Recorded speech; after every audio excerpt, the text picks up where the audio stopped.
Welcome to the Oddity Shop, where the bizarre is always on sale.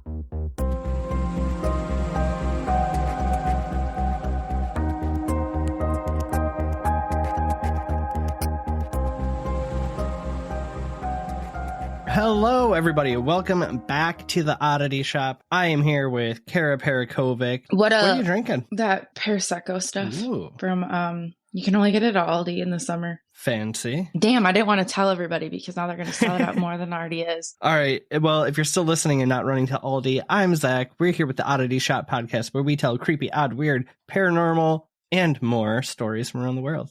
Mm-hmm. Yeah. What is up, Kara? Nothing. I'm on a long stretch of work. It's been a little busy. It's been crazy. But, it's getting warm out. Actually, today's dreary, though. It's the perfect day to record. Yeah, it is. It's definitely kind of hazy, gray out, windy. It's perfect for creepiness. I wanted more rain, though, because my lawn literally looks like it's about to catch on fire any second. Oh, we've gotten quite a bit of rain today and yesterday. So we haven't had rain in 2 weeks here, and everyone's lawn looks dead. Yeah. It's so bad. We've been watering ours because, Aaron in the yard. So right. The lawn, I should say. Yeah, that's about it. What about you? Nothing. I went to a Schitt's Creek pool party this weekend. Oh, yeah. The pictures were cute. Yeah, it was really fun. It was one of those things where there wasn't a ton of people who came, but everyone who did come was fully in costume and character. Dressed up. Yeah, so. Yeah, it was cute. It was a really good time. Thank you to Nick and Kristen for putting the event on. It was one of those things where you kept sending me snaps. I don't even know if you realized you were. And I'm just yeah, this looks like a lot of fun, but what? I don't know who any of these people are. What's going on? But I'm okay, Zach's having fun. Right? No, it was one of those things. Everyone's in character was decorated really cute. They had a lot of themed decorations and everything. Julia in one of your snaps was really getting down. Was that? She was singing behind the bar or whatever. Yeah. I was laughing so hard. No, it was a good time. I was get it, Jules. And I went to brunch today. Other than that, I didn't do a whole lot this weekend. You did do a lot this weekend. That's a lot. A crab rangoon sandwich at brunch today. Ew, was it good? It was delicious. It was so it had crab rangoon sauce on homemade sourdough with a thick layer of spinach and melted cheese. Oh my God. I want 12 more. I'll take your word for it. Who'd you go with? I went there with Julia, and then both her brother Bob and his partner Lee were in town. So we went out to dinner with them, and then Lee's parents, Ann and Mark. And those are the ones do you really like them? Yeah. No. Yeah. No, we really like them. That's the one who Julia does festival with. They live in Grand Rapids. Okay. Yeah, that's what I thought. Yeah, no, they're just fantastic people. So okay, that's what I thought. All right. Well, that's more exciting than me. I just worked and got yelled at. So.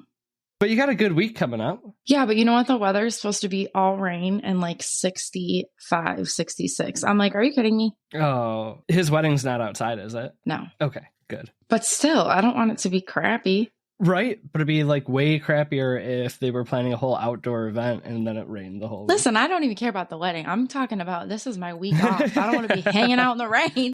Screw that wedding. They'll be fine. My God. Just kidding. Oh man. God. Okay, right. Let's get into it. All right, so this real quick before you do get into it, just a reminder for anybody who wants to double check our facts, learn more, or just see if we're doing it. Our references for everything will be down in the show notes. Thank you, because I think we didn't say that the last couple episodes that we recorded. We'll remind you as we remember too. Okay, that sounds great. Also Paracon. So we're going to Paracon. So whoever's going to Michigan Paracon, we will be there. Find us. Just don't touch me. Only Zach. Okay. Wait, they can give you a hug after they talk to you. You did. Yes. You did say that. Yeah. But if you are going, we do want to know. We want to hang out with other people who are just as weird as we are, because we feel like weirdos sometimes.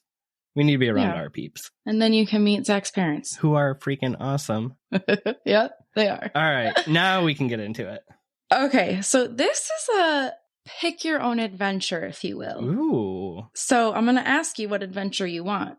Murder or a haunting? The new format. I like it. Now it's not just Casper the Friendly Ghost haunting. So murder, haunting. What are we going? Haunting. Haunting it is, baby. Let's go. Okay. Are you ready? Yes. Wait. Yes, now I am. Fuck you. Okay. December 1975, George and Kathy moved, I say their 3 children, but it was Kathy's children, into their new home, 112 Ocean Avenue. This New York home was supposed to be their new adventure. And boy, did they get adventure. 28 days of it, to be exact. Can I interrupt you really quick? Yeah. Is Ocean Avenue in New York? That's what this street was called. I've always thought but the Ocean Avenue song is California. Okay, I'm like, was I wrong? Ocean Avenue. No. Yeah, that's all that's going on in my head right now. Okay, sorry. Now, are you envisioning the music video? Because, he jumps out of the second story window and then he's like running, but it's like the camera's in front of him. Yes. So you're like running behind and he's like... Okay. Yep. Okay. Sorry. You can go back to it now. I just had like a brain fart. No, as soon as I was looking up the address, I did the exact same thing. So... All right, 28 days of demonic behavior is what eventually moved the Lutz family out. So, if at this point this adventure of horror sounds familiar, that's because we're talking about the Amityville horror How house. did I not put it together when you first said Ocean Avenue? It just all clicked as soon as you said Lutz. Okay, yes, I'm here for it. Let's go. Yes, okay. So this haunting has a lot of speculation around it. So I would say that Amityville is one of the more major talked about cases and hauntings. I feel like it actually might be, it's not one of the first, I would say one of the core first like crazy hauntings that everybody kind of knows about. I feel like even if you aren't into this kind of stuff, you kind of know Conjuring, Amityville, like those 2 stories. So there's a movie about it. 13 actually, to be exact. Yeah, there's like 13 breakoffs. There's a book about it. I am going to do my best to just give you facts. And what I mean about that is like at least the facts that came from the family's mouths and not the movie, not the book, because those are all, like amped up crazy additions to the supposed truth. Yes, because it is probably like those movies are so dramatized. But right. What the Lutz actually went through was really fucking wild. So let's lay some truth out. I'm ready. And only 28 days. Right.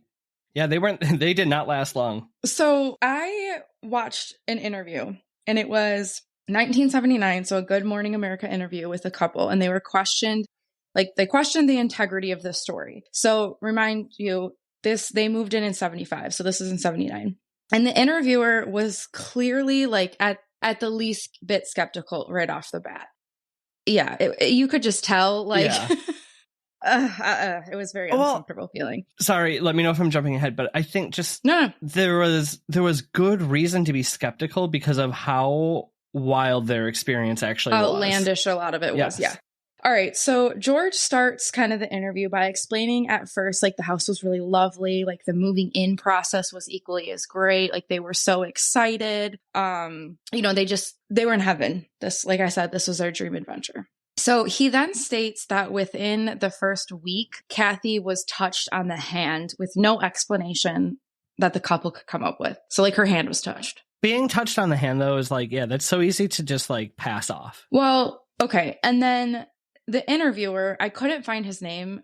I'm just going to call him Bob. He asked, was this in the daytime? I don't know. It was kind of mocking or I don't know. Like I said, the interview was a little bit uncomfy. You could just tell. That's definitely wasn't what the interviewer was used to interviewing, and he didn't buy it for a second. No, and I think he was kind of just I think he was over it before it even started. I think I've seen a clip or two from it. He's pretty patronizing. Yeah. So the couple is yeah, it was in the middle of the day. And then Kathy kind of chimes in and she starts talking about hordes of flies that would appear in 2 rooms. So apparently there was these 2 rooms and these flies would just gather. No matter what they would do to kill them, they would keep coming back. She would say that an hour later, they would all be replaced by all the ones that they killed. They would just be replaced. Just more and more flies.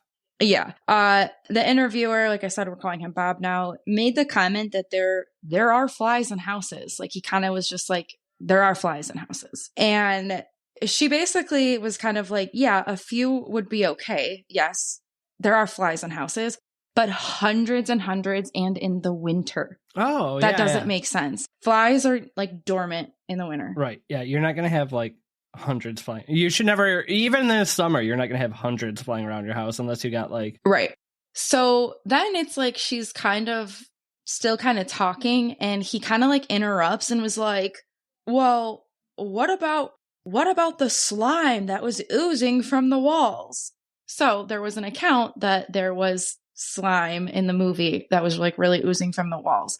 So George does say that it wasn't really like in the movie, like how it was depicted in the movie, that really wasn't what it was. He said that it was more of like a gelatin substance.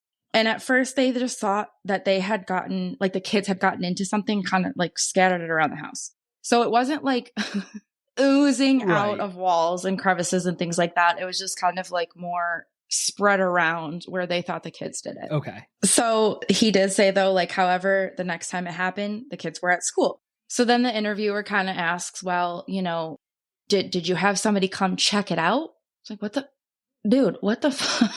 Like, check out what?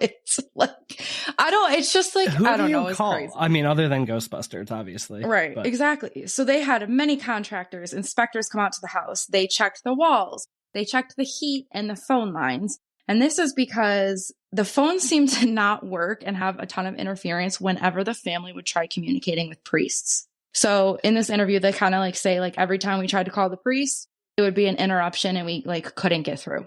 So yes, we had contractors come out. We had the phone checked. The heat would fluctuate at all the time. And when like they'd come inspect it, like everything was working, the thermostat would be set at 80, but the room would only be 45. And I think it was like still 1 or 2 rooms that like did that, like where they really fluctuated. So again, he kind of was just like patronizing them, like, well, did somebody come out? Like, did you have just like, okay, right. We can be skeptical. That's fine, but you don't need to be mean. So then they kind of talked about how china around the house would keep turning black. And it was almost like that same substance that they... Like the porcelain would? Yeah. So she said china all around the house would just it started turning black. And then the keyholes would be filled with that unknown black substance. So was it like coated on the porcelain, or was it actually changing it from white to black? They kind of made like it was kind of changing the color, but he did kind of say, like, at one point, like I said, this is like an interview. I'm trying to go off specifically what they're saying, not like what we read and stuff.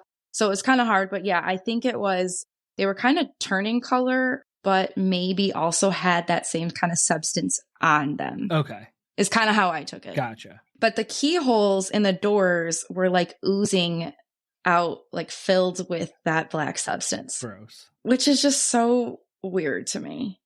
Okay. The couple then kind of explains that they've never believed in the paranormal before this. And Bob asked, well, why did you stay so long? And I'm like, stay long? That was only 28 days. Right. That's not long. And the first week, if she only got touched on the hand, But you can't even get these inspectors to come out in that time, Exactly. So they said that they didn't want to give up their home, and they actually intended to come back once they could figure out what was wrong. And what they said in this interview ultimately led them to leave is because Kathy actually kept passing out, and George had lost a total of 26 pounds. 28 days. That's a pound a day. So in this interview, Kathy closed out by explaining that these things happen often and aren't talked about, essentially giving justification to why they're coming out and talking about this. So James Brolin was the actor that portrayed George in the movie, and he was actually seated right next to the couple in this interview. And Bob asked, do you believe if he believed in the couple? And he basically said, he explained, based on the movie, he would kind of say no. If you just watch this movie, no. But with him being an actor, he said he can kind of tell signs of when somebody is not being truthful and the signs of lying. And he believes the couple.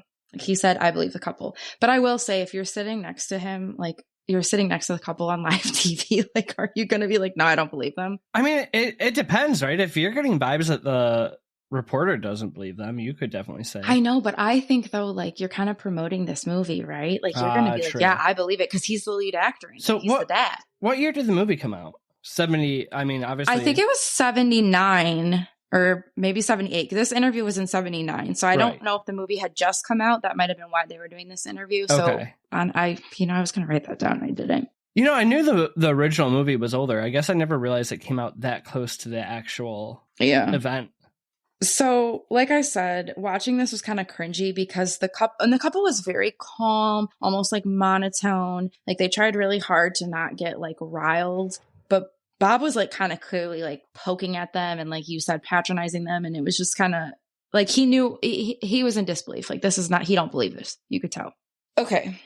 So the home was purchased for $80,000. At the time, the house could have easily went for, it's at 125 plus, but I actually think it was more towards the plus end of that. And now what I'm kind of going to read all this from you is from it was a YouTube video that I watched, but basically it was George. It was like just pictures of the house and like pictures of all kinds of things. And he did the voiceover. So it was his rendition of everything that happened. He went through pictures and kind of stuff like that. So again, I want to stick, at least for right now, with what they said happened, not movie, not book. So this is his word. So he's saying he purchased this house for $80,000. It could have easily went for 125 plus. The house was built in 1927 as a Dutch colonial house. It had 5 bedrooms and 3 bathrooms. He explains that the house had a full basement, pool, a boathouse, a drive-in garage. And so they were just loving all these amenities. So obviously you can imagine that they scored exceptionally well on this house. And like, I know it's a creepy looking house, but it is also just a gorgeous house. Do you feel the most powerful and beautiful with the elements of the earth around you? Do you like one-of-a-kind jewelry? Do you sometimes feel like a woodland fairy? Me too. That's why I created Holly and Hemlock, a magical shop filled with handmade wooden jewelry and metaphysical tools. Come check out our enchanting wooden wares at www.hollyhemlock.com and join us in honoring the magic and beauty of nature with each unique creation. That's www.hollyhemlock.com.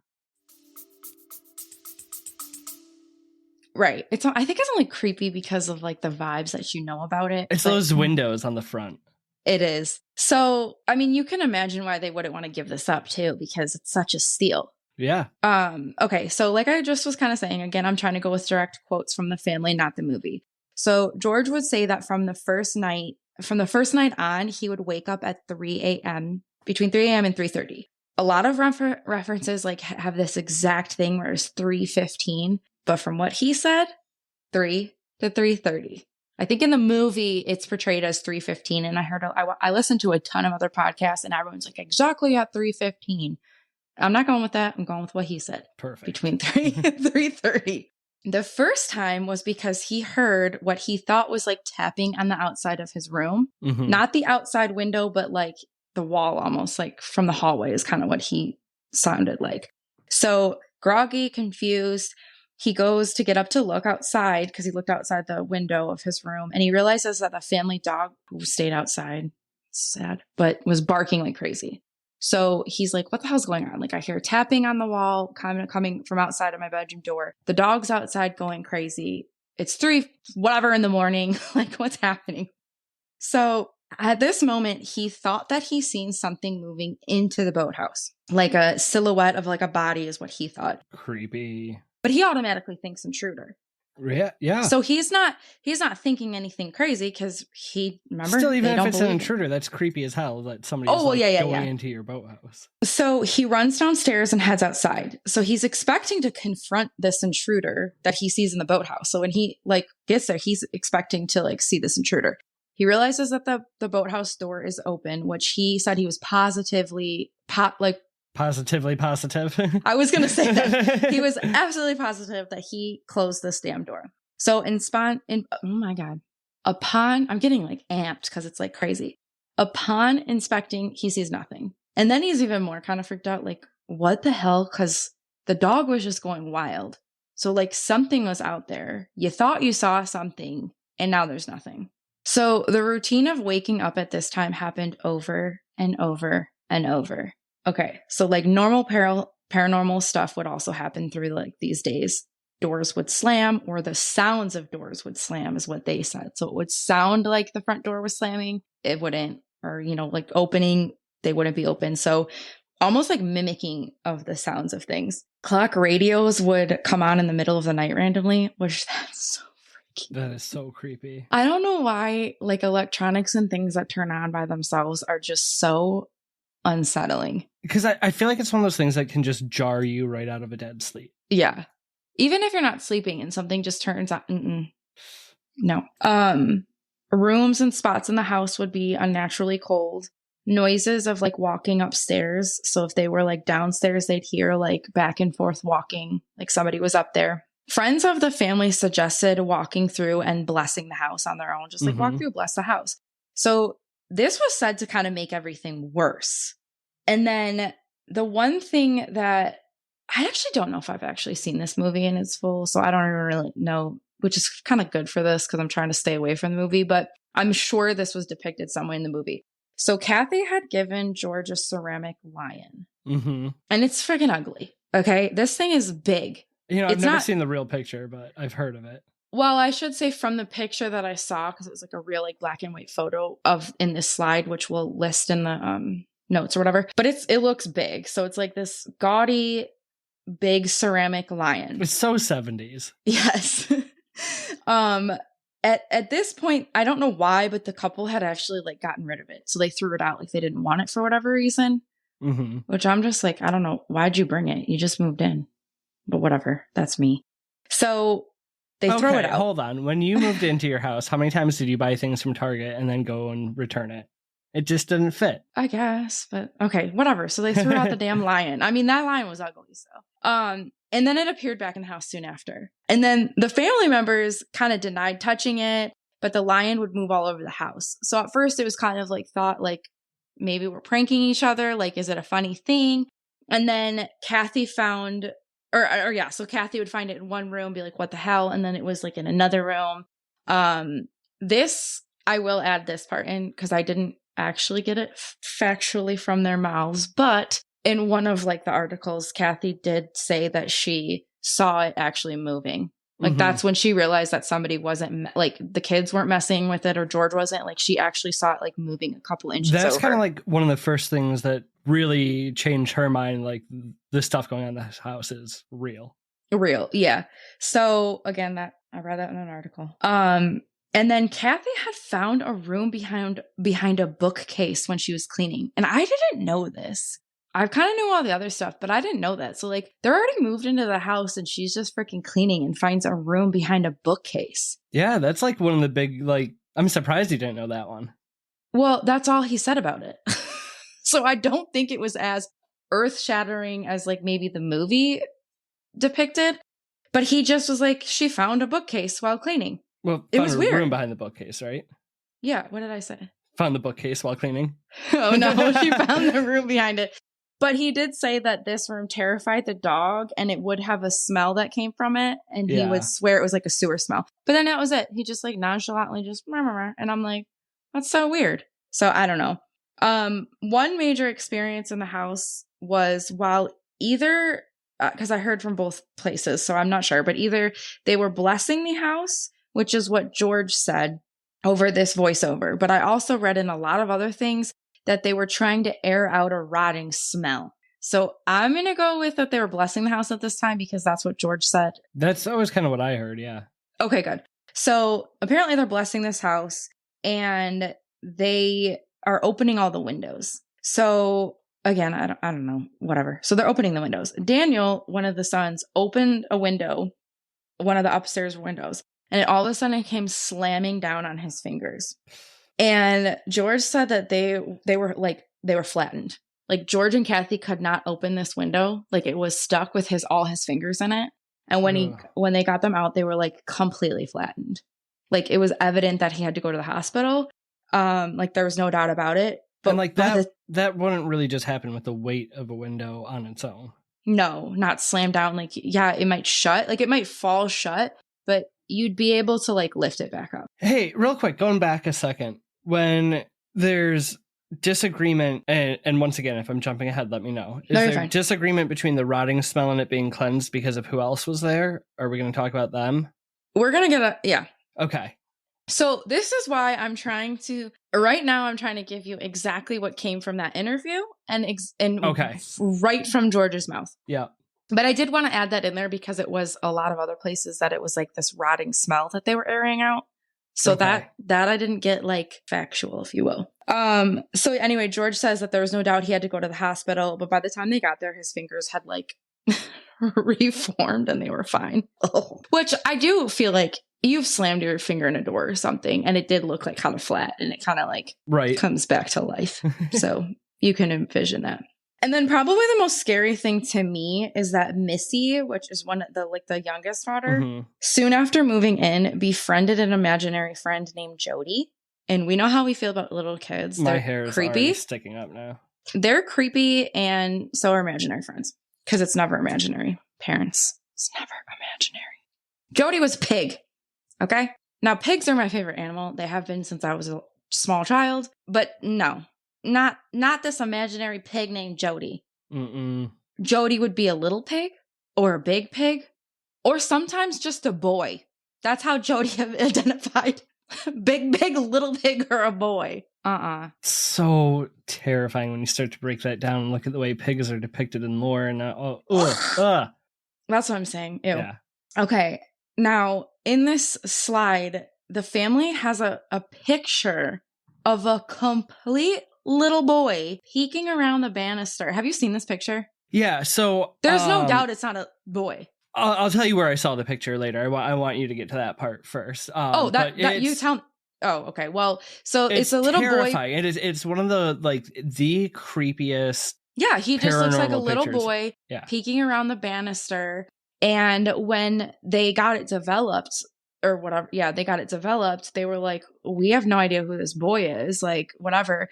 And Jody or Missy was just like, yeah, that's Jody. What gives me apartment 14 vibes.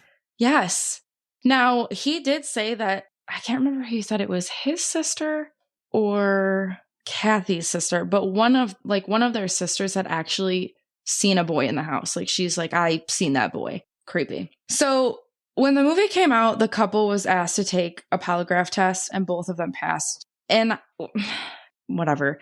They both did pass, or they both did take it knowing that if they failed, it would be public. So I guess it's like, but we know how they can go either way. Like, people telling the truth can fail because it measures your reactions to things. So it's like whatever, but they passed, which I think is a higher rate of passing than you have of failing. So that kind of does go to show something. It adds validity to their story, but it does not in and of itself make it a valid story. Right.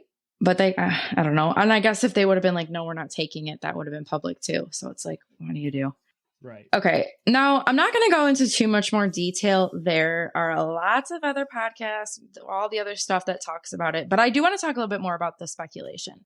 So even though the family snagged the house at such a good deal, it was still over their budget. They couldn't afford this house. But again, with all those amenities. Yeah, I was going to say, you've been in that situation too, where it's like, you can barely afford this thing, but you're never going to get a deal like that again. You have to, and it's much more than you ever even thought.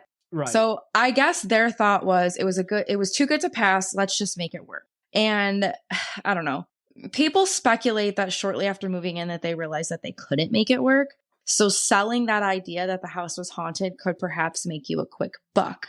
However, lots of places are haunted and lots of people leave homes because of it with no money that they gained. Yeah, you have no idea at that point that you're going to become one of the most famous families for hauntings in America, right? Like, if you're trying to make a quick buck or get out of it quick, you're not going to contrive that story. Because, like, it's a very prolific case, right? But there are chances of it getting as famous as it did.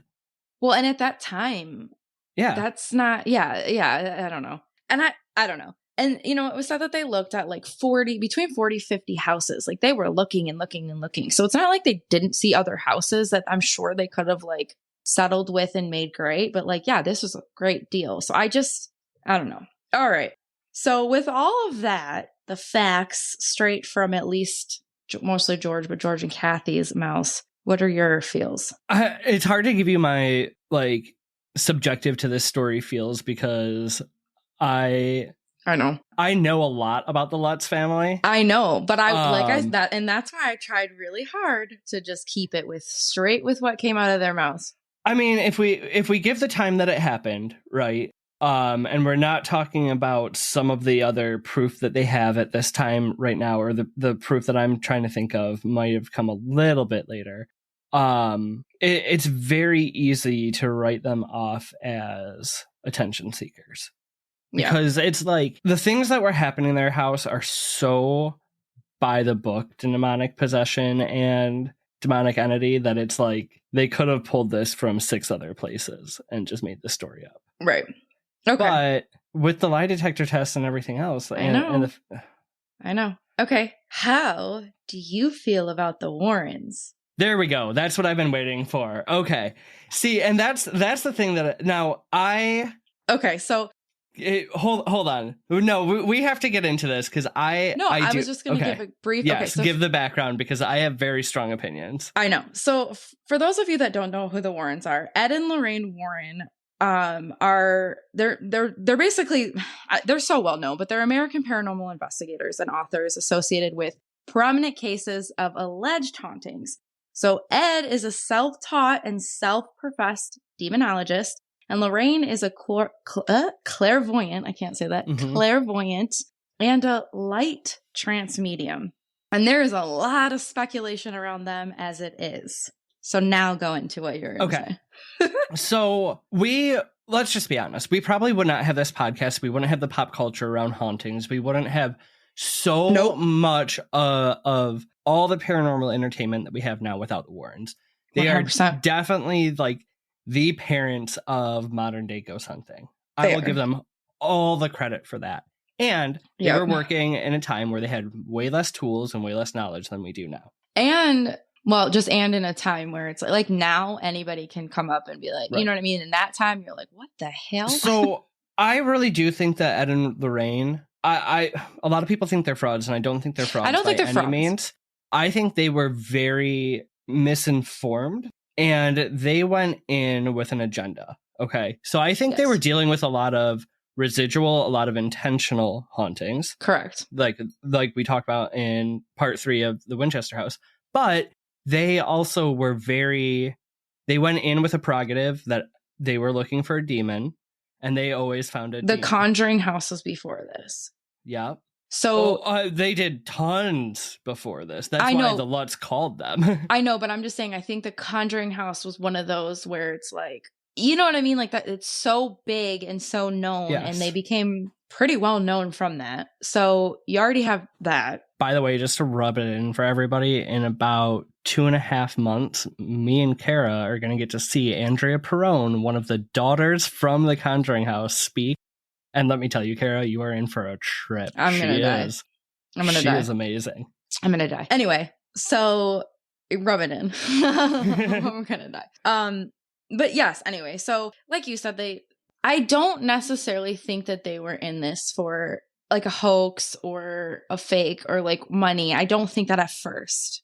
Now, I will say that when you start seeing your success and like all the things that you can do and what's coming from it, you do kind of like switch paths, if not fully, just a little bit. So like I said, their research methods were very valid. I think they saw a lot of stuff. And I do think that they encountered a couple demons. Oh, for sure. Now, to the extent and to the what's that phrase? Pomp and circumstance that they wrote and touted about as they, traveled across the country, going to colleges and everything else. It's over-exaggerated. They enjoyed the spotlight. Absolutely.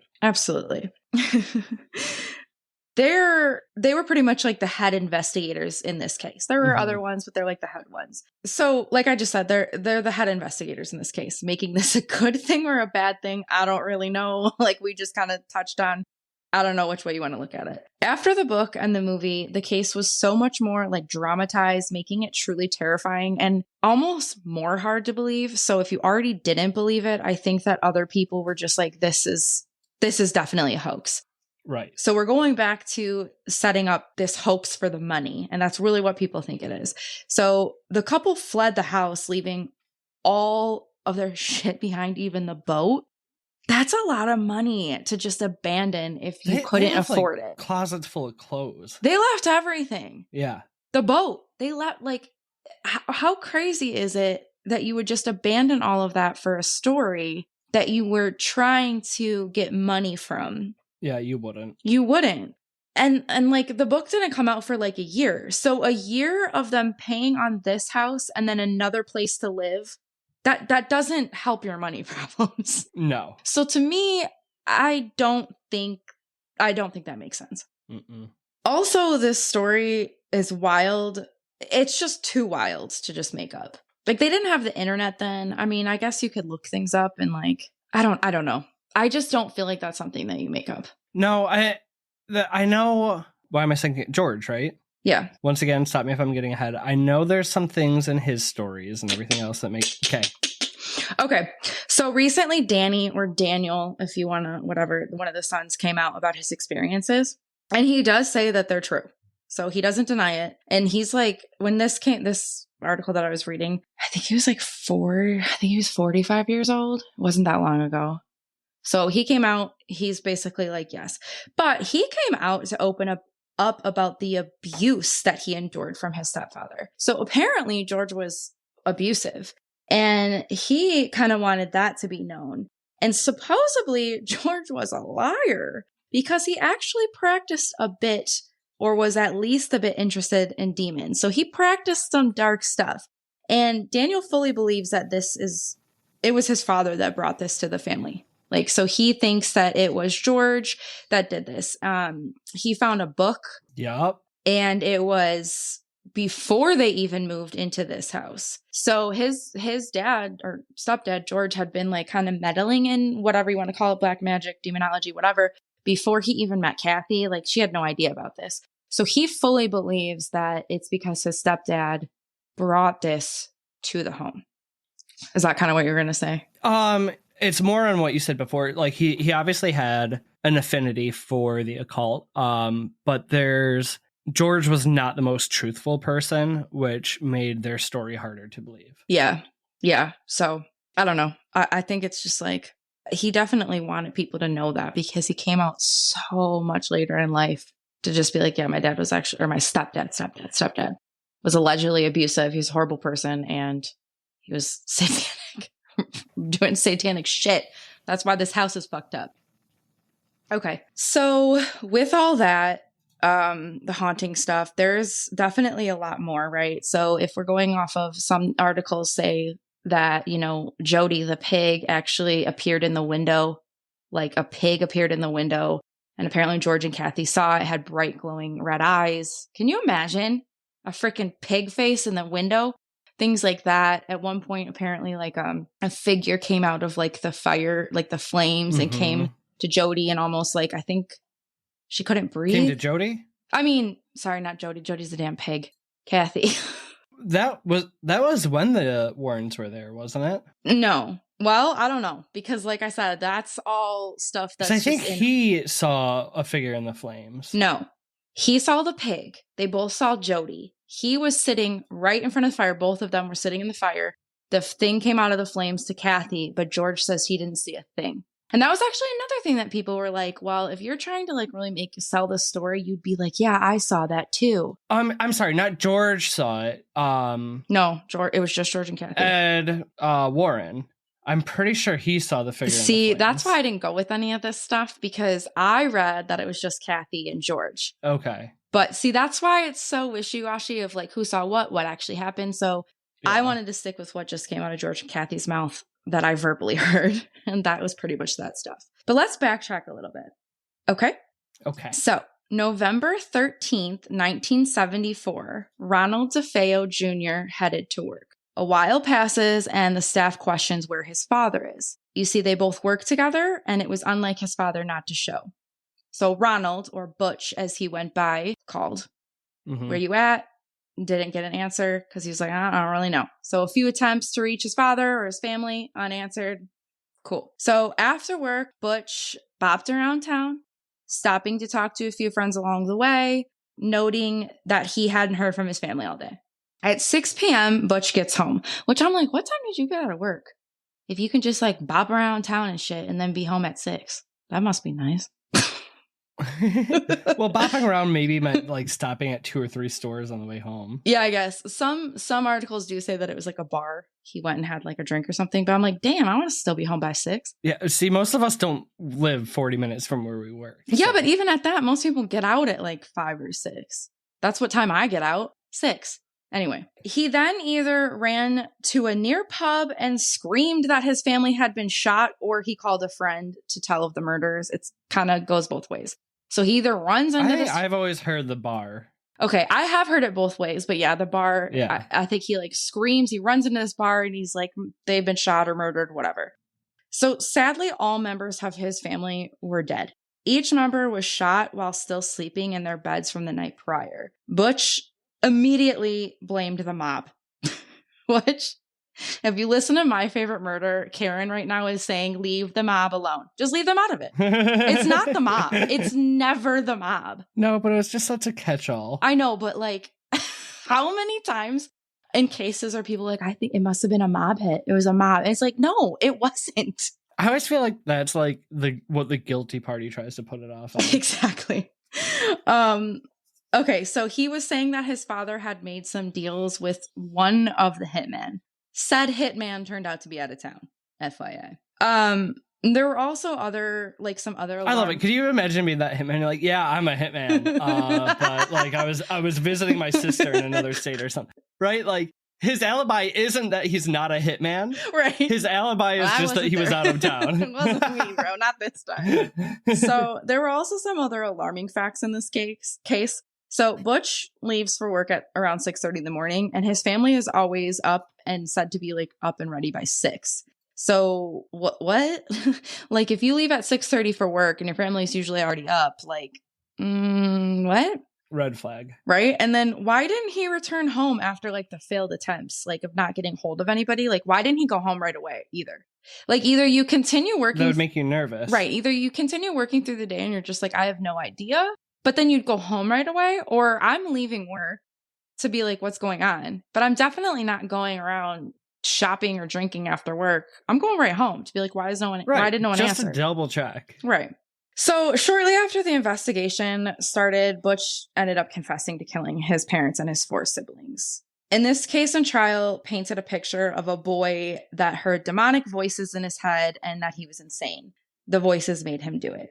So digging into the family, unfortunately, Ronald Sr. was a strict and abusive father. Most of the mistreatment and anger was taken out on Butch. So the horrific tragedy that took place was at 112 Ocean Avenue, making this... In case you haven't put that together yet. Making this the tragic start of the Amityville horror. So this in itself just gives me goosebumps, and it's just one of those things that it's like so tragic because it's like, you know what? Just shoot your dad then. Why'd you have to do your mom and your 4 little siblings? And he was only 23. Wow, I guess I'm pretty sure it was 23. It's 23, 24. I didn't know that. 23, and just shot his entire family in the middle of the night, and still went to work at like 7 a.m. or whatever it was. Worked a shift, bopped around, and came home to pretend like his family had been murdered by the mob. Told you. It's always the guilty party who says that. I know, right? So, another theory that's had is that George and Kathy knew of the murders when they were buying this home, making this the start of the hoax. That's what I was just going to say. I couldn't remember if they did or not. They did know about this.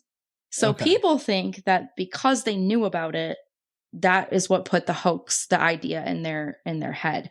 And apparently the realtor had actually even been like, are you sure you want to buy this? Like, do you know what happened here? Like even the realtor was kind of like not wanting to sell this damn home because of what happened there. Am I misremembering it, or was there still like a blood stain somewhere? There might have been. I don't know. Okay. I could totally be wrong on that. I don't know why that's popping into my head, but so again, people kind of think that maybe that is like what happened. The Lutzes bought this home. They realized they really couldn't afford it, even with the tremendous discount or whatever you want to call on it. Then they're like, okay, well, 6 people did get murdered here. Let's spin this. Now, here's the thing, though. In everything that I read, not one of them, though, said that they were being haunted by anybody that was murdered in the house. Not one of them, like, said that. At least, like, right. That would be, like, your initial go-to. So you'd think that they would use that. Like, even if you knew of DeFeo having the demonic voices, right? I feel like if you're going to make a story up, you'd still be like, you'd put those family members in there. That's what I'm saying. You saw somebody with a shotgun or what, something. Like yeah. Like you're hearing the kid, like, I don't know, something. Because you'd be wanting to sell that story. Right. to help validate yours. Right. People also think, though, that the murder of the 6 in the home stirred up the demonic or negative energy, making the house haunted. So people do think that they're like, yeah, this tremendous tragedy happened, stirred up whatever demonic shit was here, whatever. And yes, now the Lutzes, unfortunately, are haunted in this home. However, some think that it was just dark in the first place. And so the voices in Butch's head that he heard were real. And that he kind of went crazy because of that, shot the entire family, stirred up more shit, more negative energy, and then it really amplified. Okay, but here's the thing that I will never, ever, ever get over. I will never understand, and no matter what, I will never understand this. How do you, one by one, single shoot, kill 6 people with none of them moving or running out of their rooms when they hear shots? 6 people, all in their bed, left sleeping, in their pajamas, no sign of them trying to get out, run. Like, if you hear, there's no silencer, nothing. Like, you, one by one, went into every single one of their bedrooms and shot them. And nobody heard that? So, no. It seems super far-fetched. And that's one of those things that always sticks out to me, too. But you can find okay, so we just did, a couple weeks ago, the Stockdale family. Mm-hmm. Very similar. What's the one out in Arizona? Yeah, but Shanann Watts and the kids. Although there's Shanann. God damn Shanann. People think, were they shot or strangled? I know. I think they were. Shanann was shot, right? Shanann was shot. May have been, and the kids were strangled. Wait, hold on. How did this? But like, they were shot. There's so many stories of the same thing happening where it's like, but the kids were just in the back of the car, so that's fine. Like, you're in the car already and she shoots you, like, yeah, you're gonna scream, but no. But the kids, they were, wasn't she in the car? And then she so tried the kids to were in it. the car. Yeah. No, he killed them all in the home and got the kids out in the bed of the truck. What's the one I'm thinking of where she claims to get shot while she was driving, but she shot the kids in the back seat and then shot herself? Who's that? I was thinking that was Shanann, but no, you're right. No, Shanann Watts is the one who the husband murdered them all in their house. Yes. And he buried them, like, put the kids in the oil tanker. Yes. Oh, yeah. Mm-hmm. Yes. Because Shanann was annoying and crazy. But that doesn't mean she deserves to die, but also... No. But Bailey Sarian covers her, and she's always like, oh, Shanann. Okay, listen. No, I'm sorry. Okay, let's just say you start parents. If you shoot your mom, and then, okay, maybe your dad rolls over or something, and you shoot him, fine. You're telling me that not one of those 4 kids heard that and was like, what the hell? Because when I'm coming down the hallway and I go into the next bedroom and shoot my brother, I'm telling you somebody else is going to hear that by now. That's 3 shots, and not one of the other kids is going to get up, move, hide under the bed. Like, they weren't replaced. They were shot in their beds, sleeping. There's also the fear response, though. Like, maybe you cower in the bed, like you're trying to figure out. I don't know. I just don't think all 4 kids would be that way. That's my you know what I'm saying? Yes, maybe like 1 or 2. Oh, yeah. It's hard to believe, but it happens. So people think, though, that he had demonic help. Oh. So these voices were telling him to do this. He did it, and then he had some sort of paranormal help, whether that was like locking the kids in the room or like holding them down. Like, apparently that's what they think. I don't know. I guess you decide. I mean, if they're able to make all the sounds, they could probably muffle sounds. I mean, I don't know, right? I don't know. I just that part is the one that I just can't. That part of this, it's hard to fathom. Yeah. So. You actually got a haunting and a murder in this adventure. But I was just going to start with the murder first if you picked murder. But perfect. That is the horrific Amityville horror house. I guess, what do you think? What do you think happened? Do you think that this... So starting... Well, which way do you want to go? Starting with the haunting or with the murder? I've gone back and forth so many times, right? And I've read The Demonologist by the Warrens. No, it's not by the Warrens, but it covers a lot of theirs. It was like somebody who helped them write it, I think. Don't quote me on that. But it's definitely not written firsthand. And I've seen and I've met with Andrea Perron before. Yeah. From the Conjuring House. And I really think, like, specifically the Lutz and most of the people that the Warrens dealt with were really going through some sort of paranormal event. Absolutely. Now, you know, you might have something that lay dormant in the Amityville house. That's kind of time, and then you get George in there, who's almost like a conduit. Correct. Right? He's already open. He's already playing around with it. So now you're feeding something. So that's kind of what I think. I know, and there was something that George did later on, like after the story, that like proved he lied about a bunch of stuff. Yeah, not necessarily around the haunting, but it was like just in general. It was something else. Yeah. Oh, right. So yeah, what was it? Hold on, I want to look. Yeah, you're right. I didn't go too much farther into George after I did my research, but yeah, no, you are right. He did. Okay, I found it. You know what? It's not. No, not what we were thinking. George was abusive, and I know he tried to cover a lot of things up, but it was DeFeo. He lied. He has come clean at one point about saying that he didn't actually hear voices. Oh, yeah, and that's what. Yeah, he did say that, yeah. But I actually thought George did lie about something else. I think George, was like money something or money troubles or... Wasn't it? Because him and Kathy get divorced, and it was like after... They did get divorced after, yeah. But and there was something that had come up like after he got divorced where he... God, I wish I could remember. Yeah, now. Okay. But yeah, no, you are right. DeFeo did come out and said he didn't hear voices. Then he I think he then even said, no, but he did. It was like, I didn't want to go too much into the case of it because it's one of those things where everybody has a pro and con list. Right, but he killed his family. At the end of the day, he killed 6 people, all of them being his family. Yeah. That's fucked up no matter what. I do think, though, a lot of times when you're in a depressive state, things do gravitate towards you and attach to you. So I think maybe there was something in this house, or his energy brought about something in this house. So yeah, he could. Well, I mean, you kill 6 family members in one house. Yeah, you're inviting some darkness in. Maybe you weren't actually hearing voices like we think, but you definitely had voices in your head that were negative and whatever. So whether that was because of something that was in the house, the land, or whatever, or he brought that into the atmosphere, I think it definitely did stay, and it kind of amped up once the Lutzes came in. And like you said, George's kind of a conduit as it is. So yeah, that's going to amplify something. Now, if you want third-party proof, right, like let's go totally removed from the situation. Okay. And I know I've talked about them plenty of times. You know, they're like my paranormal heroes, but Greg and Dana Newkirk with the Haunted Museum, the traveling museum. Okay. So they have, and I've actually gotten to see, they have a plank of flooring from the Amityville house. Yikes. And a lot of people have, so it's in like a shadow box almost with like glass in front of it.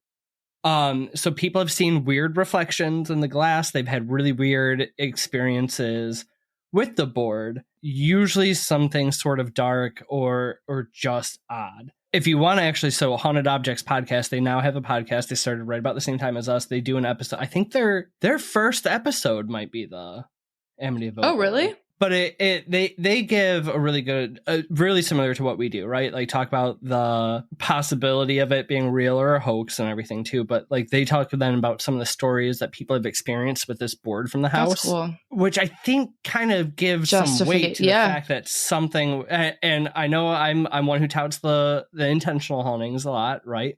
But if you look at Greg and Dana, they have a really high standard for things they allow into the museum or not, right? So they have a lot of objects that have never done anything, and they don't. So it's not like they'll be the first ones to tell you and be like, unlike the Warrens, who every item they ever had, conjured something in their office. Zach Bagans' Haunted Museum. Yeah, it's not like Zach Bagans, or even Ed and Lorraine have, all their haunted objects too. Which I'm not lying, I would go though to Zach Bagans. I would go. Oh, I would love to see theirs. So I would go to both. No, you would go. I would have such a hard time giving Zach Bagans. I know, but you'd still go. Wait, I'm so sorry because we're on this. I have to interrupt you because it's really funny. So I was listening to Believing the Bizarre podcast, which you should listen to. That it's really good. And I can't remember what episode I happened to be listening to today, and they were totally dogging Zach Bagans, and it was so funny for literally like 2 minutes. Like they kind of went on a rant, like accidentally got there, and it was so funny because they're like, bro. Oh my God. They're like, Aaron, now I want you to get in the basement, turn the lights off. Yeah, it's always Aaron who has to go down there by himself. And if you hear anything, call me. Like, it was so funny. And I was like, oh my God, you'd be loving this right now. Anyway. I feel like this is the first time I name dropped him too. And I try to stay away from that, but he's just. Bro. Whatever. But no, I really think, Greg and Dana, they've talked about items they brought in. And so they're selective. They're very selective. Yeah. Which, yeah. But I think their opinion on it gives weight too. And, they're kind of the mind that there was very more than likely something weird happening in this house. I mean, even some of the photographic proof that the Warrens have from it. That picture of that kid. What you were talking about earlier, where he was saying they were trying to cleanse it or get the smell out. I do believe that's when the Warrens were there because they also had all the phone interference. And I think they were one of the ones who tried to bring the priests in. Yes, I think ultimately they were the ones that thought that that's the next step that they needed to do. I'm pretty sure you're right. Yeah.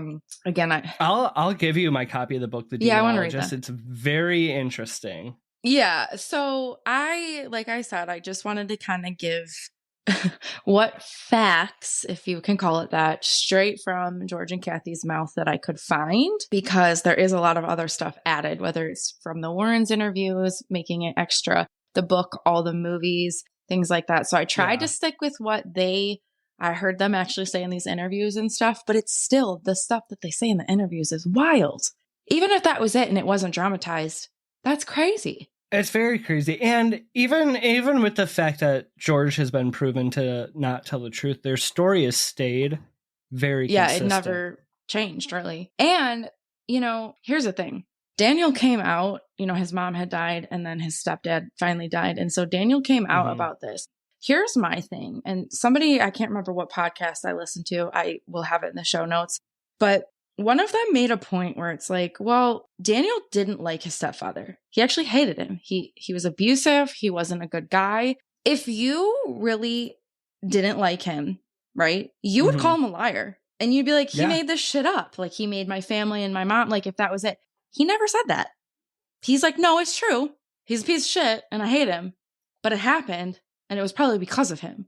Like, you know what I'm saying? Like, if you really didn't like, if this was a lie, you'd come out and eventually you would be like, yeah, he was a piece of shit. Yeah, and he he made did us this lie. all for money. Yeah. So I feel like that kind of speaks volumes too. But yeah, no, I think it's one of those things. You really have to cut through what's real and what's not. But I do believe that something odd and very likely demonic was actually absolutely. And I just can't get over it was only 28 days because that's not a lot of time at all. It's super similar to episode 35 with the apartment 14, right? Like, it's not, you don't have to be there long for things. No, but I'm like, all that shit in 28 days, like, bye. Yeah. So anyway, that is the facts of the Amityville Horror House. The real story. Nice. I'm so glad you did that one. I liked that this one was more conversative because, like, I love me some Lutz.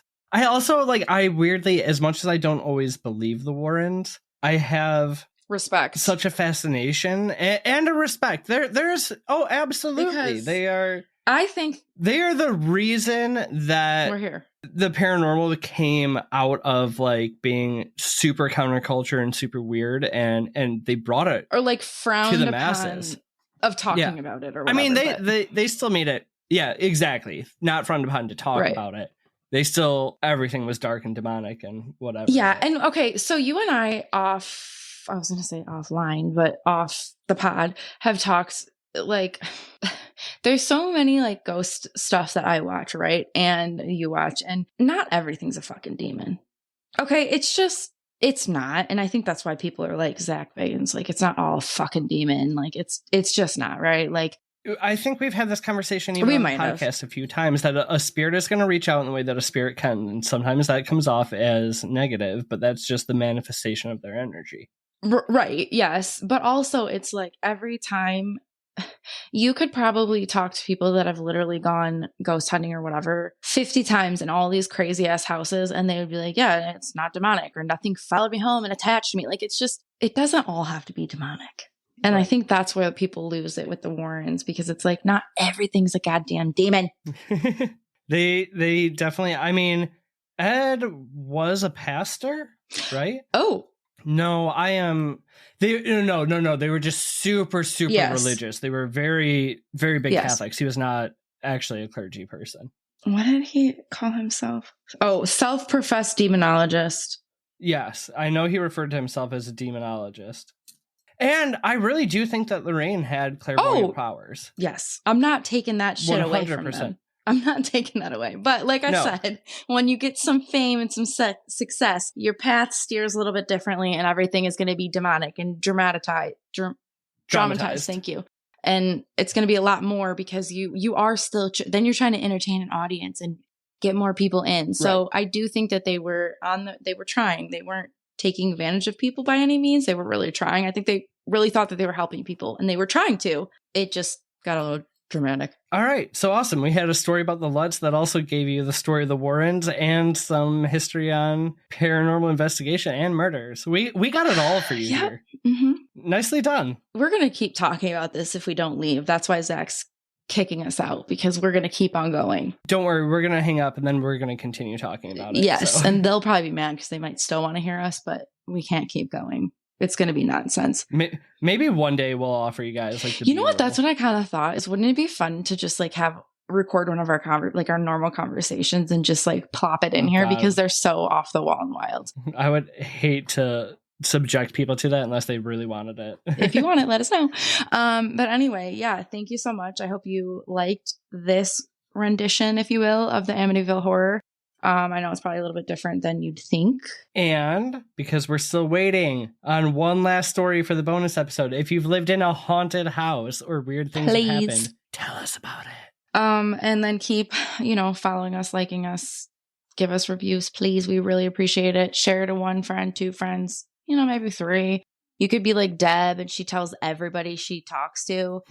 Thanks, Deb. We see it. Love you, Deb. And yeah, most importantly, creep it real, you oddballs. Goodbye. Bye.